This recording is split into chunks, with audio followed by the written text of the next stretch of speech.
But sir ಉದಾಹರಣೆಗೆ ಈಗ ಈ ದಾವಣಗೆರೆ ದಕ್ಷಿಣ result and Bagalkot result, Davanagere ದಕ್ಷಿಣ ಏನಾದರೂ ಗೆದ್ದರೆ ಅದು ಡಿ ಕೆ ಶಿವಕುಮಾರ್ ಅವ್ರ ಶಕ್ತಿನಾ, ಬಾಗಲಕೋಟೆ ಗೆದ್ದರೆ ಅದು ಸಿದ್ದರಾಮಯ್ಯನವ್ರ ಶಕ್ತಿನಾ, ಇಲ್ಲಿ ಸೋತರೆ ಅದು ಶಿವಕುಮಾರ್ ಅವರ ಸೋಲ, ಈ ರೀತಿಯಾದಂಥ ಒಂದು ಚರ್ಚೆ ನಡೀತಾ ಇದೆ ಸರ್. ನನಗೇನು ಅನಿಸ್ತಾ ಇದೆ ಅಂದರೆ ಈ ಎರಡೂ ಉಪಚುನಾವಣೆಗಳು ಕಾಂಗ್ರೆಸ್ನಲ್ಲಿ ಪಕ್ಕಾ ಎರಡು ಬಣಗಳಿಂದ ಸೃಷ್ಟಿ ಮಾಡ್ತಾ ಇದೆ, ಅದಕ್ಕೆ ಮುನ್ನುಡಿ ಅಲ್ಪಸಂಖ್ಯಾತರಿಂದ ಅಂತ ಅನಿಸ್ತಾ ಇದೆ. ತಮಗೇನು ಅನಿಸ್ತಿದೆ? ಇದು ಖಂಡಿತವಾಗಿಯೂ ಇದು ಮೇಲ್ನೋಟಕ್ಕೆ ಅದೇ ರೀತಿಯ ಅನಿಸೋ ರೀತಿಯ ವಾತಾವರಣ ಇದೆ. ಯಾಕಂದರೆ ಎರಡೂ ಕ್ಷೇತ್ರಗಳು ಇಬ್ಬರಿಗೂ ಕೂಡ ಇಂಪಾರ್ಟೆಂಟ್ ಆದರೂ ಕೂಡ ಕಂಪೇರಿಟಿವ್ಲಿ ಮುಖ್ಯಮಂತ್ರಿ ಸಿದ್ದರಾಮಯ್ಯನವ್ರಿಗೆ ದಾವಣಗೆರೆ ದಕ್ಷಿಣಕ್ಕಿಂತ ಹೆಚ್ಚು ಬಾಗಲಕೋಟೆ ಕ್ಷೇತ್ರ ಭಾಳ ಇಂಪಾರ್ಟೆಂಟು. ಯಾಕಂದರೆ ಅವ್ರದ್ದೇ ಸಮುದಾಯದ ಮತ್ತು ಅವರ ಅತ್ಯಂತ ಆಪ್ತರಾಗಿದ್ದಂಥ ಹುಲ್ಲಪ್ಪ ಮೇಟಿ ಅವರ ಕ್ಷೇತ್ರ ಅದು.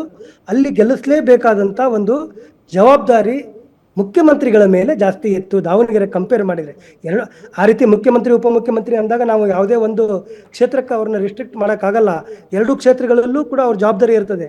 ಆದರೂ ಸಹಿತ ದಾವಣಗೆರೆಕ್ಕಿಂತ ಹೆಚ್ಚು ಬಾಗಲಕೋಟೆ ಒಳಗಡೆ ಗೆಲ್ಲಿಸಬೇಕಾದಂಥ ಜವಾಬ್ದಾರಿ ಹೆಚ್ಚು ಮುಖ್ಯಮಂತ್ರಿ ಮೇಲೆ ಇತ್ತು. ಅದೇ ರೀತಿ ಉಪಮುಖ್ಯಮಂತ್ರಿಗಳು ಹೆಚ್ಚಾಗಿ ದಾವಣಗೆರೆ ಕ್ಷೇತ್ರದೊಳಗಡೆ ಕಾನ್ಸಂಟ್ರೇಟ್ ಮಾಡಿದ್ರು. ಅಲ್ಲ ಸರ್, ಈಗ ಸಿದ್ದರಾಮಯ್ಯನವರೇ ನಮ್ಮ ಮುಖ್ಯಮಂತ್ರಿ ಸ್ಥಾನ ಈಗ ಖಾಲಿ ಇಲ್ಲ, ಇನ್ನು 5 ವರ್ಷಗಳ ಕಾಲ ಸಿದ್ದರಾಮಯ್ಯನವರೇ ಮುಖ್ಯಮಂತ್ರಿಯಾಗಿ ಮುಂದುವರಿತಾರೆ ಅಂತ ಹೇಳ್ತಿದ್ದ ರಾಜಣ್ಣ ಅವರು ಹೋದ್ರು. ಈಗ ಜಮೀರ್ ಅಹಮದ್ ಖಾನ್ ಅವರು ಕೂಡ ಒಂದು ರೀತಿ ಟಾರ್ಗೆಟ್ ಆಗಿದ್ದಾರೆ. ಏನ್ ಸರ್ ಒಳಮರ್ಮ? ಇಲ್ಲ, ಕಾಂಗ್ರೆಸ್ನೊಳಗಿನ ಗುಂಪುಗಾರಿಕೆ ಏನು CM DCM ಎದುರುಗಡೆ ಹಾಲು ಜೇನಿನಂಥ ಸಂಬಂಧ ಇದೆ ಅಂತ ಅವ್ರಿಗೆ ಹೇಳ್ಕೊಂಡ್ರೂ ಕೂಡ ಅವರಿಬ್ಬರು ನಡುವೆ ನಡೀತಾ ಇರುವಂಥ ಪೈಪೋಟಿ, ಅವರಿಬ್ಬರು ನಡುವೆ ನಡೀತಾ ಇರುವಂಥ ಬನ ರಾಜಕೀಯದ ಪರಿಣಾಮ ಈ ರೀತಿಯಾದಂಥ ಬೆಳವಣಿಗೆಗಳು ಕಾಂಗ್ರೆಸ್ನಲ್ಲಿ ಆಗಲಿಕ್ಕೆ ಕಾರಣ ಇದೆ. ಇದು ನಾನು ಅದೇ ಹೇಳಿದೆ, ಇದೇನಾದರೂ ಫಲಿತಾಂಶದ ಮೇಲೆ ಭಾಳಷ್ಟು ವಿಷಯಗಳು ಡಿಪೆಂಡ್ ಆಗುತ್ತೆ. ಫಲಿತಾಂಶ ಏನಾದರೂ ಇವರಿಗೆ ಫೇವರೇಬಲ್ ಆಗಿ ಬರದೇ ಇದ್ದರೆ ಈ ಎಲ್ಲ ಗುಂಪುಗಾರಿಕೆ ಇನ್ನಷ್ಟು ಉಲ್ಬಣ ಆಗುತ್ತೆ. ಮತ್ತು ಅದು ಈಗೇನು ಕೆಲವು ಜನ ಬಹಿರಂಗವಾಗಿ ವಿಶೇಷವಾಗಿ ಅಲ್ಪಸಂಖ್ಯಾತ ಕಮ್ಯುನಿಟಿ ಲೀಡರ್ಗಳು ಮಾತಾಡ್ತಾ ಇದ್ದಾರೆ. ನಾಳೆ ಎಲ್ಲರೂ ಕೂಡ ಮಾತಾಡಲಿಕ್ಕೆ ಆರಂಭ ಮಾಡ್ತಾರೆ. ಈ ಸೋಲಿಗೆ ಅದರ ಜಮೀರ್ ಅಹ್ಮದ್ ಕಾರಣ. ಜಮೀರ್ ಅಹ್ಮದ್ ಅಲ್ಲಿ BJPಗೆ ಹೆಚ್ಚು ಮತಗಳು ಹೋಗುವ ಹಾಗೆ ಅಥವಾ ಕಾಂಗ್ರೆಸ್ನ ಮತಗಳು ಸ್ಪ್ಲಿಟ್ ಆಗುವ ಹಾಗೆ ಅವರು ಪ್ರಯತ್ನವನ್ನು ಮಾಡಿದರು, ಅವರು ಬೇರೆಯವರಿಗೆ ಸಪೋರ್ಟ್ ಮಾಡಿದರು ಅಂತ ಬಿಂಬಿಸಿ ಅವರ ಮೇಲೆ ಕ್ರಮ ಕೈಗೊಳ್ಳುವಂಥ ಕೆಲಸವನ್ನು ಕೂಡ ಮಾಡ್ಬೋದು. ಆಗ ಮುಖ್ಯಮಂತ್ರಿಗಳು ಮತ್ತು ಅವರ ಬನ ಜಮೀರ್ ಅಹ್ಮದ್ ಅವ್ರನ್ನ ಬಿಟ್ಟುಕೊಡೋ ಸಾಧ್ಯತೆ ಇಲ್ಲ.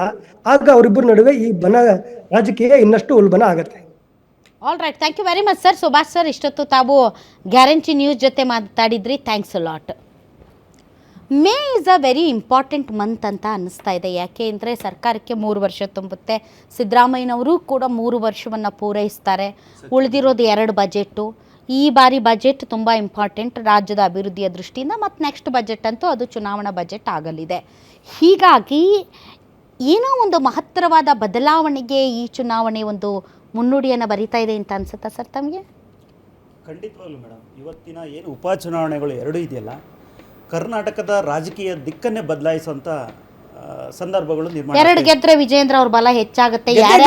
ಯಾರ್ಯಾರು ಅವ್ರ ವಿರುದ್ಧ ಗುಡುಕ್ತಾ ಇದ್ದಾರೆ, ಯಾರ್ಯಾರು ಸಿಡಿತಾ ಇದ್ದಾರೆ, ಎಲ್ಲರನ್ನು ಸಿಡಲು ಬಡಿಸಿ ಎಲ್ಲರನ್ನು ಸುಮ್ಮನೆ ಕೂರಿಸ್ತಾರೆ ವಿಜೇಂದ್ರ ಅವರು. ಇವತ್ತು ಕಾಂಗ್ರೆಸ್ ಅಲ್ಲಿ ಬೆಂಕಿ ಬಿದ್ದಿರೋದು ಅದೇ ವಿಚಾರಕ್ಕೋಸ್ಕರ.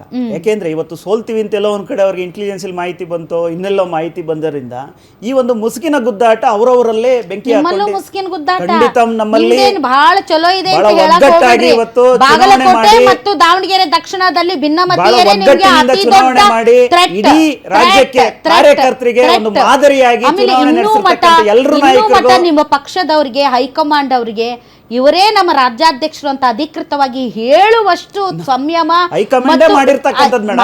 ಅದರಲ್ಲಿ ಹೇಳುವಂತದ್ದೇನಿದೆ, ಇಡೀ ಕಾರ್ಯಕರ್ತರು, ನಾನೊಬ್ಬ ಕಾರ್ಯಕರ್ತ, ನಾವು ಅಧ್ಯಕ್ಷರಾಗಿ ಅಧ್ಯಕ್ಷರ ಮೂಲಕ ಇವತ್ತು ಸಂಘಟನೆಗಳು ನಡೆಸ್ತಾ ಇರ್ತಕ್ಕಂಥದ್ದು. ಅಲ್ಲ, ನೀವು ಮಾಧ್ಯಮದವರು ಹೇಳ್ಬೋದು, ಕಾಂಗ್ರೆಸ್ ಅವರು ಹೇಳ್ಬೋದು, ನಮ್ಮದೇ ನಾಯಕರುಗಳು ಅಧ್ಯಕ್ಷರಾಗಿ ಘೋಷಣೆ ಮಾಡಿರ್ತಕ್ಕಂಥದ್ದು. ಅದರಲ್ಲಿ ಪ್ರಶ್ನೆ ಇದೆ. ಇವತ್ತು ಕಾಂಗ್ರೆಸ್ ನಮ್ಮ ಜೊತೆಯಲ್ಲಿ ಇಲ್ಲ ಅಂತ ಹೇಳ್ಬಿಟ್ಟು ಇವತ್ತು ಘೋಷಣೆ ಮಾಡಿರ್ತಕ್ಕಂಥದ್ದು ಮುಸ್ಲಿಂ ನಾಯಕರುಗಳೇ. ಇಲ್ಲಿ ಒಂದ್ ಕಡೆ ಜಮೀರ್ ಅಹಮದ್ ಖಾನ್ ಈ ಚುನಾವಣೆಯಲ್ಲಿ ನಾಮಕಾವಸ್ಥೆಗೆ ಓಡಾಡಿದ್ದು ದಾವಣಗೆರೆ ನಾಮಕ ಬಸ್ಸೆ ಒಂದು ಊಟ ಮಾಡಿದ್ದು. ಇವತ್ತು ಪ್ರಶ್ನೆ ಕಾಣ್ತಾ ಇರ್ತಕ್ಕಂಥ ಅವ್ರದೇ ಪಕ್ಷದಲ್ಲಿ ಇವತ್ತು ಮುಸ್ಲಿಮ್ರಿಗೆ ಅನ್ಸಿದೆ ನಾವು BJP ಜೊತೆ ಹೋಗ್ಬೇಕು ಅಂತ. ಅವ್ರು ನಾಮಕಾವಸ್ಥೆ ಆದ್ರೂ ಊಟ ಮಾಡಿದ್ದಾರೆ. ನಿಮ್ಮವ್ರು ನಾಮಕಾವಸ್ಥೆ ಊಟ ಮಾಡಿಸ್ರು ಬಸವನಗೌಡ ಪಾಟೀಲ್ ಎತ್ತಾಳು ವಿಜೇಂದ್ರ ಇವತ್ತು ಊಟ ಮಾಡಿಸ್ಬಿಡ್ರಿ. 4ನೇ ತಾರೀಕು ಊಟನೂ ಮಾಡ್ತೀವಿ, ಎಲ್ಲವೂ ಕೂಡ ಆಗುತ್ತೆ, ಅದರ ಪ್ರಶ್ನೆನೇ ಇಲ್ಲ. ಯಾಕೆಂದ್ರೆ ಭಾರತೀಯ ಜನತಾ ಪಾರ್ಟಿ ಸೆಲೆಬ್ರೇಷನ್ ನೋಡಿ ಬರ್ತಕ್ಕಂಥ 4ನೇ ತಾರೀಕಲ್ಲಿ ಒನ್ ಲೈನ್ ಅಲ್ಲಿ ಮೇ ಅಂತ ಹೇಳಿದ್ರಿ. ಇವತ್ತು ಏನ್ ಸೋಮವಾರ ಶಿವನವಾರ 3 ವರ್ಷಗಳ ನಂತರ ಬ್ರಾಹ್ಮಿ ಮುಹೂರ್ತದಲ್ಲಿ ಕುಮಾರಣ್ಣನವರು ವಿಧಾನಸೌಧ ಪ್ರವೇಶ ಮಾಡಿದ್ದಾರೆ. ನೆನಪಿರ್ಲಿ, ಇವತ್ತು ಇವತ್ತು ನೆನಪು ಮಾಡಿದ್ದಾರೆ, ಇವತ್ತು ಭೇಟಿ ಮಾಡಿದ್ದಾರೆ. ಅದರ ಅರ್ಥ ತಿಳ್ಕೊಬಿಡಿ. ಮೇ ನಂತರ ಏನು ರಾಧಕ್ಕನ್ ಕ್ವಶನ್ಗೆ ಜೂನ್ ನಂತರ ಯಾವ ಜ್ಯೋತಿಷಿ ಹೇಳಿದ್ದು? ಮೇ ಅಂತ ಮೇ ಏನ್ ಹೇಳಿದ್ರಲ್ಲ, ಮೇ ಏನಾಗುತ್ತೆ ಅನ್ನೋದನ್ನ ದಯವಿಟ್ಟು ನೀವು ನಿಮ್ಮ ಮನಸ್ಸಿನಲ್ಲಿ ಇಟ್ಕೊಳ್ಳಿ. ಅಂತ ಹೇಳಿ ಖಂಡಿತವಾಗ್ಲೂ ಜೂನ್ ನಲ್ಲಿ ಏನ್ ಈ ಸರ್ಕಾರ ಇದೆ 25 ಜನ ಹೋಗಿದಾರಲ್ಲ, ಅವ್ರೇನ್ ಸಿದ್ದರಾಮಯ್ಯನವರ ಬಣನ ಅಥವಾ DK ಶಿವಕುಮಾರ್ ಅವ್ರ ಬಣ? ಅಶೋಕ್ ಪಟ್ಟಣ್ ಇದ್ದಾರೆ ಅಂದ್ರೆ ಅದು ಸಿದ್ದರಾಮಯ್ಯನವ್ರ ಬಣ ಇರ್ಬೇಕು. ಕಾಂಗ್ರೆಸ್ನ ಬಣ. ನಾನೊಬ್ಬ ಕಾರ್ಯಕರ್ತಾಗಿ ಹೋದ ನಾಯಕರಿಗೂ ಕೇಳ್ಕೊಳ್ತೀವಿ, ನಿಮ್ಮನ್ನ ಇವತ್ತು ಜೈಕಾರ ಕೂಗಿದೀವಿ, ನಿಮ್ಗೆ ಇವತ್ತು ಶಾಸಕ ಸ್ಥಾನ ಮಾಡೋದ್ರಲ್ಲಿ ಕಾರ್ಯಕರ್ತರು ಶ್ರಮ ಪಟ್ಟಿದ್ದಾರೆ. ಹೇಗೂ ದಿಲ್ಲಿ ತನಕ ಹೋಗಿದ್ದೀರಿ, ಯಾವ್ಯಾವ ಬೋರ್ಡ್ಗೆಲ್ಲ ಕಾರ್ಯಕರ್ತರಿಗೆ ಅವಕಾಶಗಳು ಕೊಡಿಸ್ಬೇಕು ಅದನ್ನು ಕೇಳ್ಕೊ ಬನ್ನಿ ಅಂತ ಈ ಮೂಲಕ ಕೇಳ್ತೀನಿ. ಅವ್ರು ಹೋಗಿರೋದು ಇಲ್ಲ, ಕಾರ್ಯಕರ್ತರ ಆಸೆಗಳು. ನಾವು ಒಬ್ಬ ಕಾರ್ಯಕರ್ತನ ಪ್ರತಿನಿಧಿಯಾಗಿ ನನ್ನ ಹಕ್ಕು. ಒಂದ್ ನಿಮಿಷ, ಕಾರ್ಯಕರ್ತರು ಕೊಡಿ ಅಂತ ಅಂದವ್ರಿಗೇನೆ ಇವತ್ತು ನೀವು ರಾಜೀನಾಮೆ ಕೊಡಿಸಿ ಅವ್ರ ವಿರುದ್ಧ ಇಲ್ಲಿ ಇರ್ಲಾರ್ದ ಕಾಟ ಕಟ್ಕೊಂಡು ತಿರುಗ್ತಾ ಇದ್ದೀರಿ ದಾವಣಗೆರೆ ದಕ್ಷಿಣದಲ್ಲೇ. ಈಗ ಮಿನಿಸ್ಟರ್ ಗಿರಿ ಸಿಗ್ಲಿಲ್ಲ ಅಂದ್ರೆ ಬೋರ್ಡು ಇದು ಏನೋ ಬೋರ್ಡು ಕಾರ್ಪೊರೇಷನ್ MLAಗಳೇ ಟ್ರೈ ಮಾಡ್ತಾರೆ ನಿಮ್ಗೆ ಸಿಗುತ್ತೆ ಅಂತ ನೀವು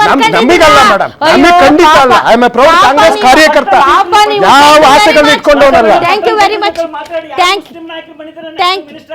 ಥ್ಯಾಂಕ್ ಯು ವೆರಿ ಮಚ್. ತಾವೆಲ್ಲರೂ ಇಷ್ಟೊತ್ತು ಕಾರ್ಯಕ್ರಮದಲ್ಲಿ ಭಾಗವಹಿಸಿದ್ರೆ ಒಂದಂತೂ ಸತ್ಯ, ಕರ್ನಾಟಕದಲ್ಲಿ ಅಲ್ಪಸಂಖ್ಯಾತರ ನಡುವೆ ಈ ರೀತಿಯಾದಂಥ ತಂದಿಕ್ಕಿ ಜಗಳ ಆಡೋದರ ಹಿಂದೆ ಯಾರ ಕೈವಾಡ ಇರಬಹುದು?